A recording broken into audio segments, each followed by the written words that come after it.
اب میں آپ کو ام المومنین سیدہ صفیہ بنت حیی رضی اللہ عنہا کے بارے میں بتاتا ہوں۔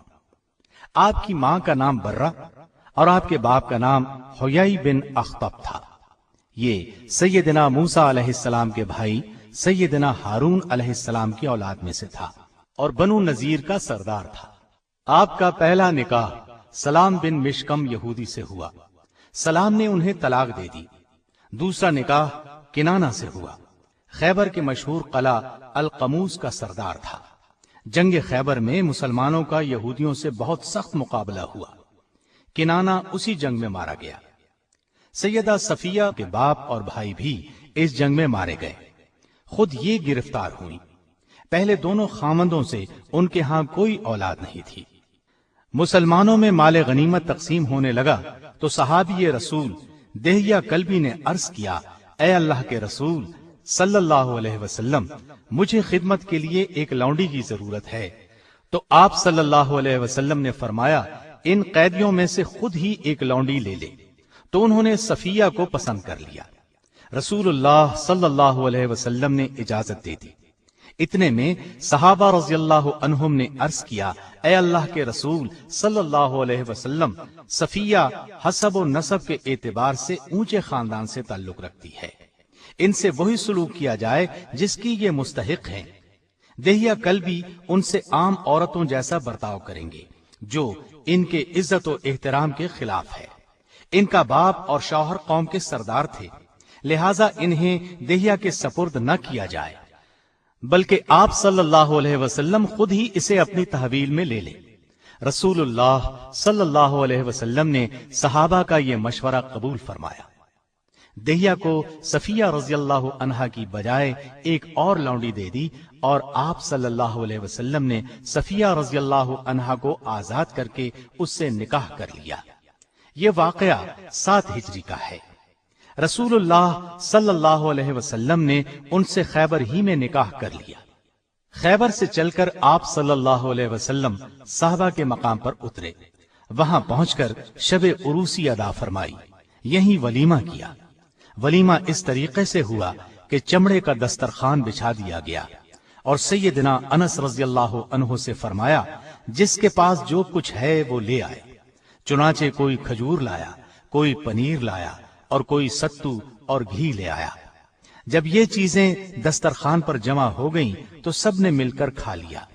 اس ولیمے میں گوشت اور روٹی وغیرہ جیسی کوئی چیز نہیں تھی۔ یہاں سے روانگی کے وقت رسول اللہ صلی اللہ علیہ وسلم نے صفیہ رضی اللہ عنہا کو اپنے اونٹ پر سوار کیا اور ان پر پردہ کیا تاکہ صحابہ کو معلوم ہو جائے کہ سیدہ صفیہ رضی اللہ عنہا آپ کی ازواج میں شامل ہو چکی ہیں۔ سیدہ صفیہ رضی اللہ عنہا فرماتی ہیں، جب میں ایک قیدی کی حیثیت سے آپ صلی اللہ علیہ وسلم کے سامنے حاضر ہوئی تو آپ سے زیادہ ناپسندیدہ اور کوئی میری نگاہ میں نہیں تھا، اس لیے کہ میرا باپ، خاوند اور رشتہ دار قتل ہو چکے تھے۔ لیکن پھر آپ صلی اللہ علیہ وسلم کی شخصیت اور اخلاق کا وہ اثر ہوا کہ جب میں اپنی جگہ سے اٹھی تو آپ صلی اللہ علیہ وسلم سے زیادہ مجھے اور کوئی محبوب نہیں تھا۔ فرماتی ہیں، میں نے نبی کریم صلی اللہ علیہ وسلم سے زیادہ حسن اخلاق کسی میں نہیں دیکھا۔ آپ صلی اللہ علیہ وسلم رات کے وقت خیبر میں میرے ساتھ ایک اونٹنی پر سوار ہوئے۔ مجھے اونگ آ رہی تھی، آپ بار بار مجھے جگاتے کہ کہیں میں گر نہ جاؤں۔ سیدہ صفیہ رضی اللہ عنہا نے رمضان 50 ہجری میں وفات پائی۔ بعض حضرات کے نزدیک سن وفات 52 ہجری ہے۔ جنت البقیع میں دفن ہوئی۔ اس وقت ان کی عمر 60 سال تھی۔ آپ کا قد چھوٹا تھا لیکن چہرے سے حسن و جمال ٹپکتا تھا۔ دیگر ازواج مطہرات کی طرح آپ کا گھر بھی علم و عرفان کا مرکز تھا، چنانچہ دوسرے شہروں سے بھی عورتیں آپ سے مسائل پوچھنے کے لیے آیا کرتی تھیں۔ آپ نہایت عاقلہ، فاضلہ اور حلیم تھی۔ ان میں تحمل اور بردباری کوٹ کوٹ کر بھری ہوئی تھی۔ ایک مرتبہ سیدہ صفیہ رضی اللہ عنہا کی ایک کنیز سیدنا عمر رضی اللہ عنہ کے پاس گئی اور کہا، سیدہ صفیہ رضی اللہ عنہا میں یہودیت کا اثر آج تک باقی ہے اور وہ یوم السبت یعنی ہفتے کے دن کو اچھا سمجھتی ہیں اور یہودیوں کے ساتھ صلہ رحمی کرتی ہیں۔ سیدنا عمر رضی اللہ عنہ نے تحقیق کے لیے ایک شخص کو بھیجا تو سیدہ صفیہ رضی اللہ عنہا نے جواب دیا، جب سے اللہ تعالیٰ نے ہمیں جمعے کا روز عطا فرمایا ہے اس وقت سے میں یوم السبت کو بالکل پسند نہیں کرتی، البتہ یہودیوں کے ساتھ صلہ رحمی کرتی ہوں کیونکہ وہ میرے رشتہ دار ہیں۔ اس کے بعد آپ نے لونڈی کو بلا کر پوچھا، تو نے میری شکایت کس کے اکسانے پر کی؟ اس نے کہا، شیطان کے اکسانے پر۔ سیدہ خاموش ہو گئی، پھر بولی، جاؤ تم آزاد ہو۔ سیدہ کو نبی کریم صلی اللہ علیہ وسلم سے نہایت محبت تھی، اپنی جان تک قربان کرنے کے لیے تیار رہتی تھی۔ جب آپ صلی اللہ علیہ وسلم کی طبیعت ناساز ہوئی تو سیدہ نے نہایت حسرت سے کہا، کاش آپ کی بیماری مجھے لگ جاتی۔ یہ کہنا تھا کہ ازواج مطہرات نے سیدہ کی طرف دیکھنا شروع کیا۔ یہ دیکھ کر رسول اللہ صلی اللہ علیہ وسلم نے فرمایا، اللہ کی قسم صفیہ سچ کہہ رہی ہے۔ مطلب یہ تھا کہ ان کے جذبات واقعی یہی ہیں۔ آپ صلی اللہ علیہ وسلم کو بھی سیدہ سے بہت محبت تھی، ہر موقع پر ان کی دلجوئی فرماتے تھے۔ آپ صلی اللہ علیہ وسلم ان کی دلجوئی کس طرح فرماتے تھے، ایک واقعے سے صاف واضح ہے۔ ایک روز نبی کریم صلی اللہ علیہ وسلم سیدہ صفیہ رضی اللہ عنہا کے پاس تشریف لے گئے، دیکھا کہ وہ رو رہی ہیں۔ آپ صلی اللہ علیہ وسلم نے دریافت فرمایا، صفیہ رو کیوں رہی ہو؟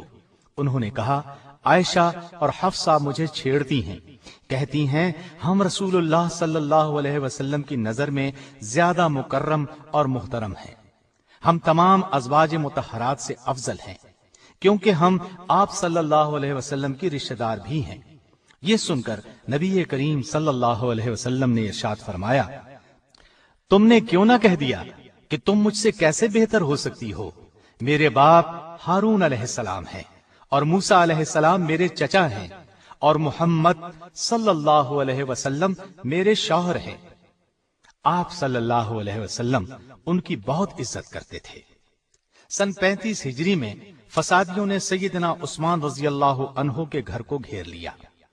ان دنوں میں سیدہ صفیہ رضی اللہ عنہا نے سیدنا عثمان رضی اللہ عنہ کی بہت مدد کی۔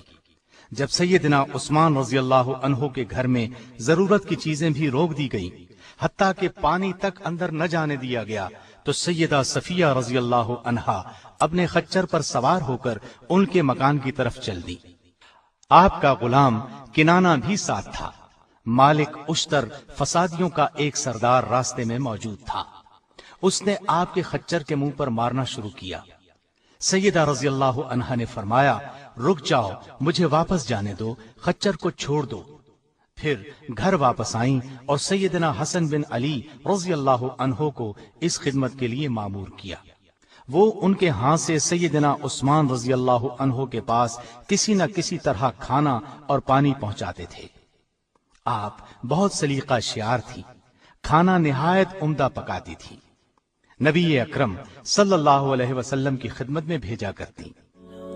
اللہ تعالیٰ کی ان پر ہزار ہا رحمتیں ہوں، آمین۔